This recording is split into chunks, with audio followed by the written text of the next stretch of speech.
Greetings, Star Trek Fleet Commanders. I am the Angry Rhino. With the patch notes that came out yesterday, there were a few things left off, as well as a problem that was noticed earlier today. So let's start with the commanders here. Something that was left off was these selectable skills. You see the ones with the gold box that goes around several of them on a line. Initially, there was a key that you collected at certain levels, and then you picked which one you wanted.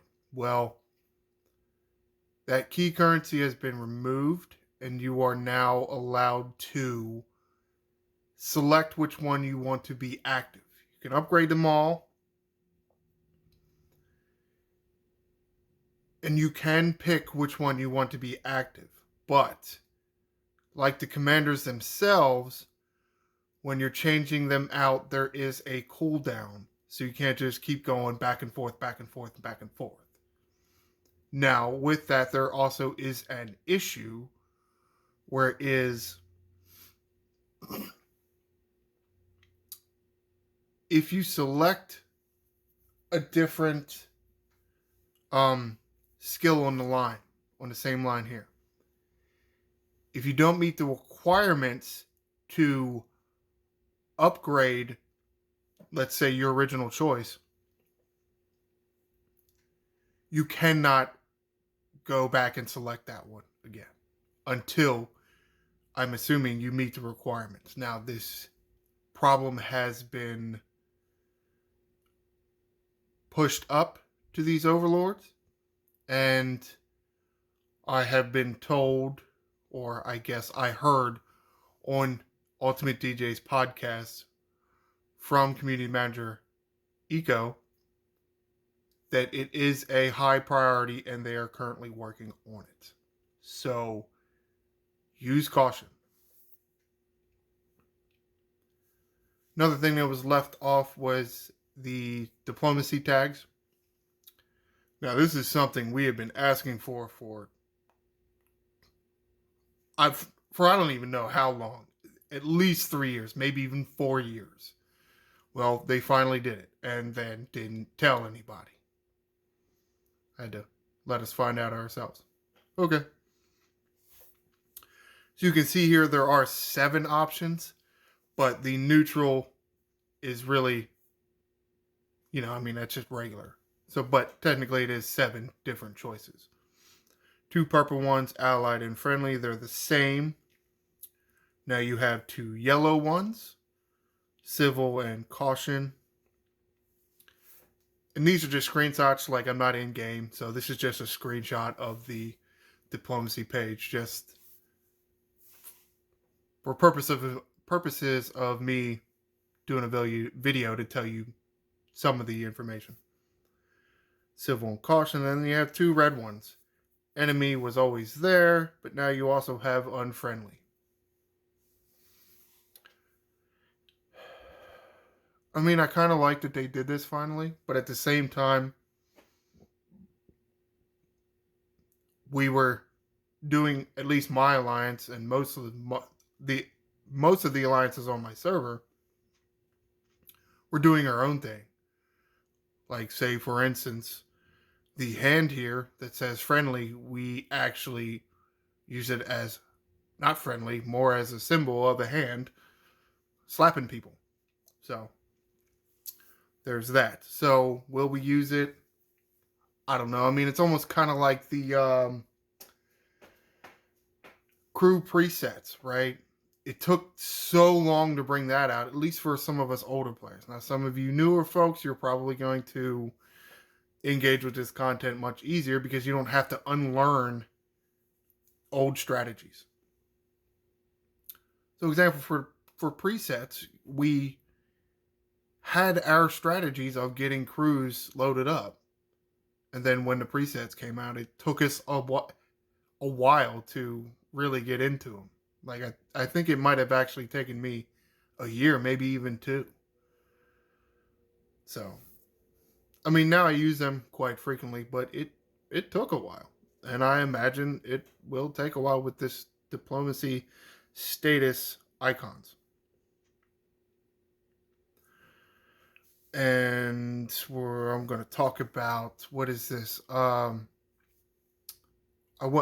I was going through the officers yesterday, I did mention that this guy Dzoc puts on assimilate, but the information I didn't have was what or if assimilate had a background ability, much like burn takes away hull damage, hull breach increases your crit damage, and even morale increases your piercing stats.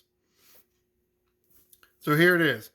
While a ship is affected by the assimilate state, officer abilities have their effectiveness reduced by 25%. Now, is it a straight up subtraction of 25%? Like, say, con? Does con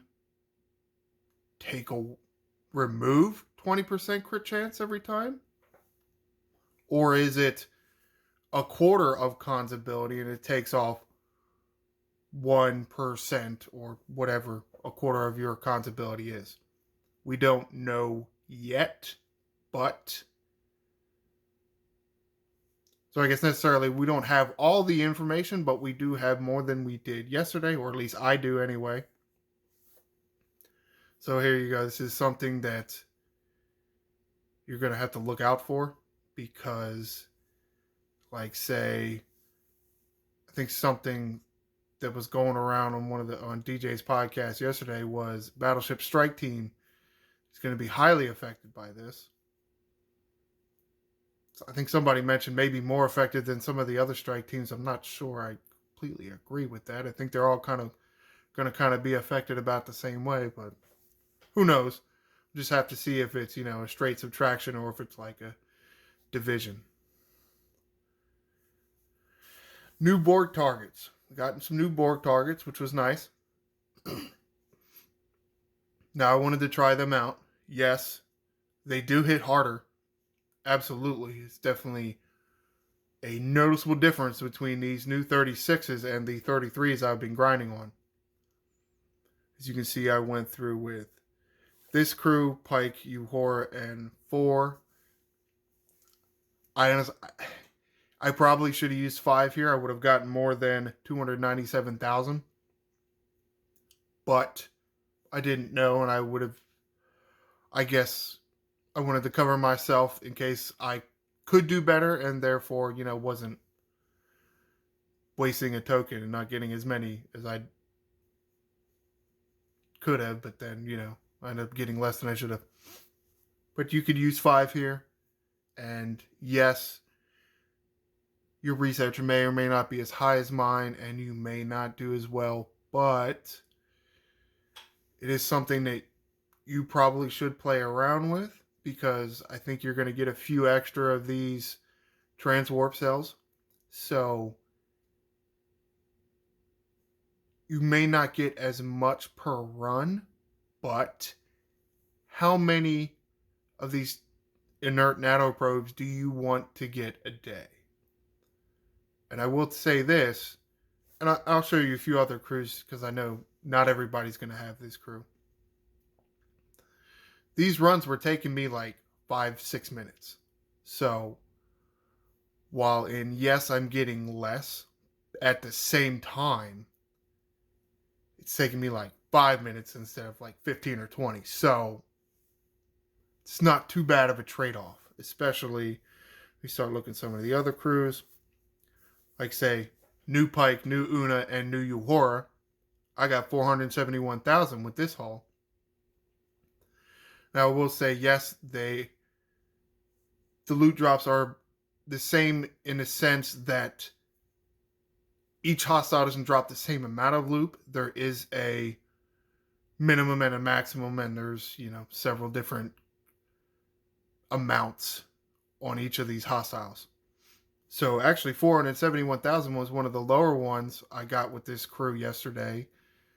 I think I want to say I got about 530,000 on another run. So if I do 2 tokens and it takes me 6 minutes a piece, It's 12 minutes, and I get what, 1,060,000. I can live with that. A few other crews that I use. See, OG Pike and Moreau with Chen, and another crew we've been using 5 Chen Talon.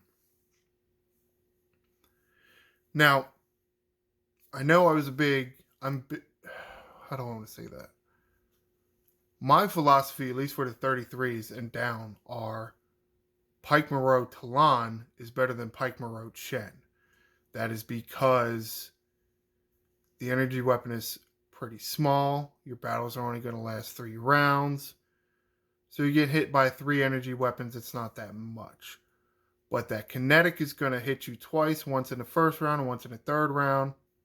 And the kinetics are usually bigger, so you were taking more damage from the kinetic weapon, so therefore Talon works.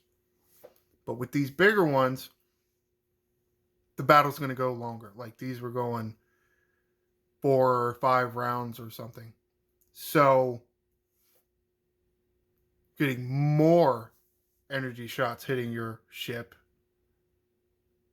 And yes, it was more before, but with, like, say it goes 4 rounds. Well, that's 4 energy shots, but it's still only, 2 kinetics. So that's why I think Chen is most likely going to work better for you now. Of course, that is if you choose to go hit the 36s, even without the tally-ho. I'm going to call it the tally-ho. But now, the exocomps that you were getting from these solo Borg armadas, they're not going to work with the tally-ho, but they are still going to work with your Vidar. It isn't dependent on what hostile you're hitting or what level of hostile you're hitting. They are for the ship. So,